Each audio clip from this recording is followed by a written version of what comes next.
Rachel Garceau with the Idaho News 6 forecast. Well, happy Friday, everyone. If you have been holding off on maybe floating the Boise River until it's just so hot outside you can't stand it, tomorrow might be your day to grab your already inflated rafts and tubes or grab the air pump and head up to Barber Park and put in, as it is going to be a scorcher tomorrow. We have not seen triple digits in Boise itself since last August, August 6th of 2019. We hit 101 in the City of Trees. So far this year, we've only seen 98 degrees. That was on May 30th. Now, Mountain Home has hit that 100-degree mark. That happened once on June 24th, but Boise itself has not.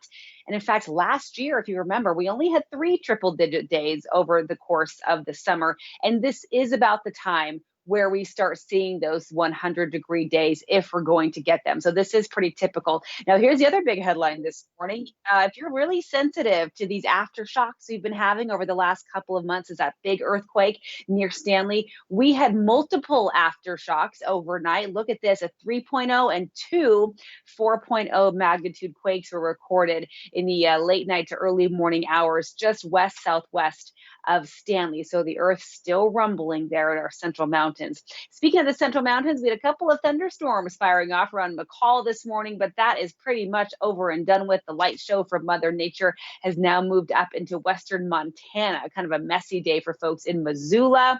We will not see any more activity from that disturbance except that slight drop in our temperatures and the wind that is picking up this morning. It's that area of low pressure sitting up there just off the coast of British Columbia and the Gulf of Alaska.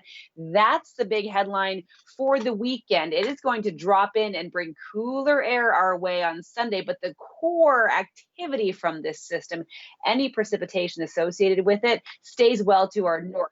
We will just have much cooler conditions, but that will also draw up that warm, downright hot air from the southwest for tomorrow. That's what will send our temperatures skyrocketing ahead of that system. So today, a pretty typical midsummer day. 91 for Ontario, 89 for Caldwell, Kuna, and Boise, and then 91 on the board for Mountain Home.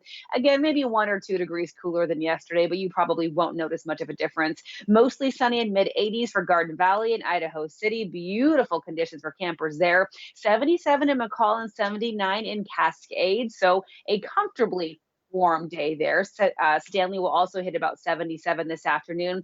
Little breezy at times in Fairfield, but you'll welcome that with 82 degrees. Sunny and 81 for Sun Valley, and a hot one in the Magic Valley. A little windy out of the west at times, and those highs touching right about 90 degrees for Gooding, Shoshone, and Twin Falls. So tomorrow, there's that sizzler we have coming your way. 100 degrees is my forecast high for the City of Trees tomorrow. So use caution if you're out and about in the heat of the day. We have not seen heat this intense this year yet. And then there's that cooler day Sunday, still warm, but down to 87, a little breezy, and a few clouds moving through. And we will see those temperatures in the mid 80s all the way through early next week.